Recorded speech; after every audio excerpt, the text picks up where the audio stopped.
திராவிட முன்னேற்ற கழக ஆட்சி இருக்கும்போது பார்த்திங்கன்னா தொடர்ச்சியாக நேஷனல் கெலாமிட்டி மாதிரி பல்வேறு இயற்கை இடர்பாடுக்கான சூழ்நிலைகள் தொடர்ச்சியாக வந்தது. சென்னை பெருவெள்ளம் வந்தது, அதே போல் தென் மாவட்டங்களில் பெருவெள்ளம் வந்தது. அப்போ கேபிட்டல் எக்ஸ்பெண்டிச்சர் பண்ணக்கூடிய சூழ்நிலைகளில் நம்ம பெரிய அளவில் நம்ம எக்ஸ்பெண்ட் பண்ண முடியாத ஒரு நிலை வரும்.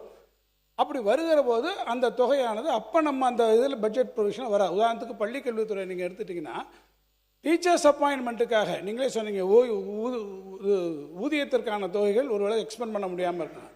டீச்சர் நம்ம ரெக்ரூட்மெண்ட் வந்து இந்த வருஷத்துக்கு இத்தனை பேர் நம்ம எடுக்கலாம்னு நம்ம பார்த்துருப்போம், அதற்கான தொகை ஒதுக்கியிருப்போம்.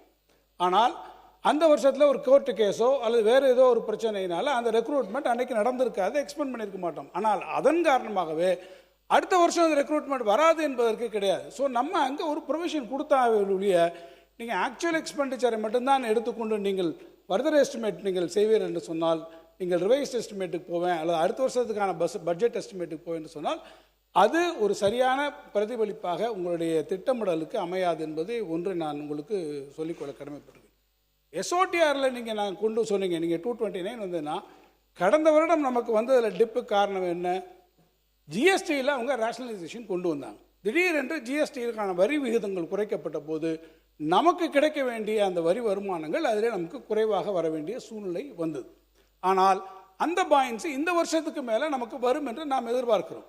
எனவே தான் நாம் என்ன பார்க்கிறோம், இந்த வருஷம் அதிலிருந்து அதிகமான வணிக வரியிலிருந்து நமக்கு ஒரு கூடுதலான தொகை வரும் என்று நாம் அதற்காக பதிலாக எஸ்டிமேட் செய்கிறோமே ஒழிய, நீங்கள் சொல்வதை போல இது ஒரு அன்ரியலிஸ்டிக் எஸ்டிமேட் என்று கிடையாது. நம்ம ஒரு அம்பிஷியஸாக கூட நீங்கள் வைத்துக் கொள்ளலாம், but need not necessarily B a unrealistic estimate என்பதை நான் உங்களிடத்தில் தெரிவித்துக் கொள்ள விரும்புகிறேன்.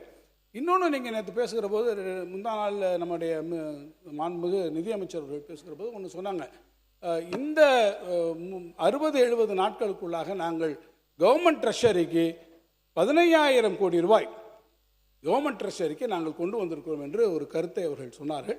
நான் அவரிடத்தில் கேட்க வரும்போது, இந்த 3 மாத காலத்திற்குள்ளாகவே அரசாங்க கஜானாவில் 15,000 கோடி உங்களுக்கு வந்திருக்கிறது, இந்த பணம் உங்களுடைய கஜானாவுக்கு வந்திருக்கிறது என்றால் அந்த விவரத்தை எதன் வாயிலாக வந்திருக்கிறது, நேரடியாக உங்களுக்கு ரியலைசேஷன் வந்திருக்கிறதா? ஏன்னா அந்த 3 மாதத்தில் உங்களுக்கு 15,000 கோடி வருவதாக நீங்கள் சொல்லியிருக்கிறீர்கள். இன்னும் கூட சொல்ல வேண்டும் என்றால் உங்களுடைய திட்டங்களுக்கு நீங்கள் வரக்கூடிய நிதி என்பது இந்த அரசாங்கத்தினுடைய எஃபோர்ட்ஸ்னால் வரல, இது சென்ட்ரல் மத்திய ஒன்றிய அரசிலிருந்து உங்களுக்கு வரக்கூடிய அந்த கிராண்ட்ஸ் அண்ட் டிரான்ஸ்ஃபர்ஸில் விக்ஷித் பாரத்லேருந்து எவ்வளோ வருகிறது, ஒன்றிய அரசினுடைய திட்டங்களிலிருந்து எவ்வளோ உங்களுக்கு வருகின்ற நிதியை வைத்துத்தான் அதை நீங்கள் குறிப்பிட்டு சொல்கிறீர்கள் என்பதை நான் தெரிவித்துக் கொள்ள விரும்புகிறேன். ஒரே ஒரு கேள்வியோடு நான் முடிச்சிடறேன், ஒன்றும் ஒரு விளக்கத்துக்காக மட்டும்தான் நான் கேட்க விரும்புகிறேன். ரெவென்யூ டெபிசிட்டை பற்றி, கடன் இல்லை, ரெவென்யூ டெபிசிட்டை பற்றி ஒன்று நீங்கள் சொல்லியிருக்கும்போது கூட சொன்னீங்க, நீங்கள் நாங்கள் இன்ட்ரீம் பட்ஜெட் போட்டு போகும்போது 48,696 கோடி ரூபாய் நாங்கள் ரெவென்யூ டெபிசிட் இருக்கிறதாக வரும் என்று நாங்கள் கணக்கு போட்டிருந்தோம். நீங்கள் அதுக்கு 55,775 சொல்லிங்க.